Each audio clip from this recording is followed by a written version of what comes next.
Kahit ang swerte ko o pag-ibig ko. Uy, nga sa amin. Umiyak ka. Di ko kaya magsinungaling sa'yo. Di ko kaya tulad ng ginagawa mo. Uy, nandiyan yung camera.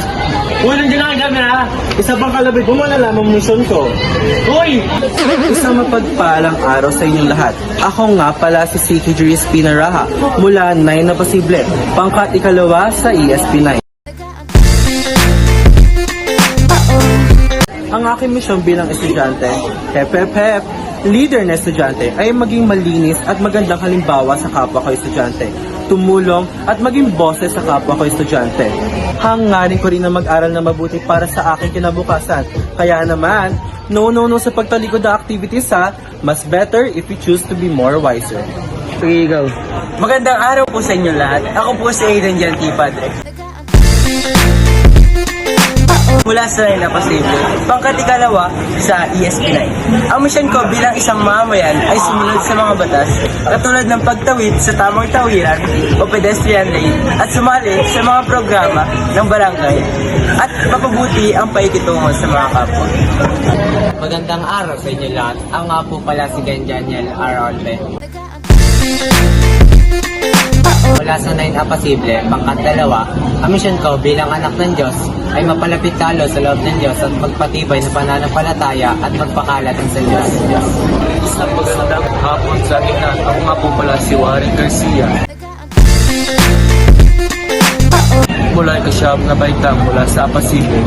Ang misyon ko sa mamayanan ay manatiling malinis ang bawat distrito ng barangay sa barangay. Uy, ang daming kalat! O nga no, ang daming kalat. Huwag kang mag-alala. Bilang isang mamayanan, ang misyon ko ay panatiling malinis ang kapaligiran. O ano ba ang nadarama? Huwag nang paligoy-ligoy, paligoy-ligoy pa. Pwede ba? Huwag ka nang magrama. Ako nga pala si John Andrew Landes Letran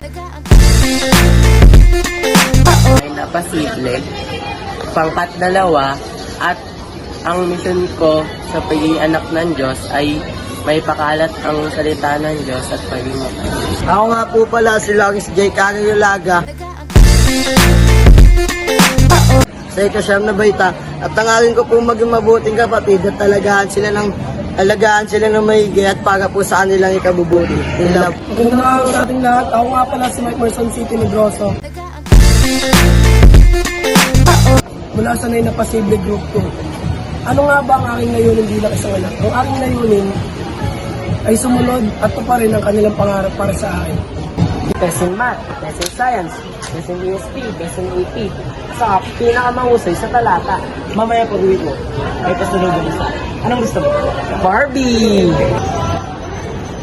Ako nga po pala si Rich Matthew Altang Ramos. Mula sa 9 na Posible at mula sa pangkat dalawa.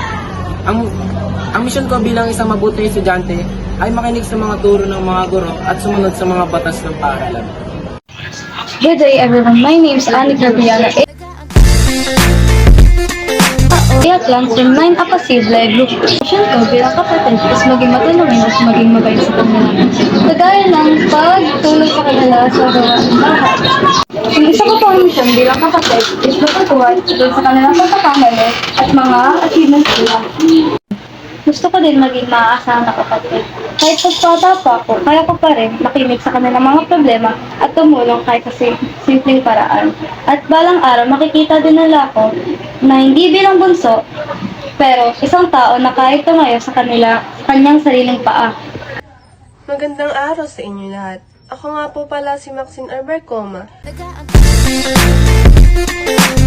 Mula sa 9 na Posible at pangkat ikalawa. Ang aking hangarin bilang estudyante ay maging inspirasyon ng aking kapwa-estudyante na may pangarap sa buhay.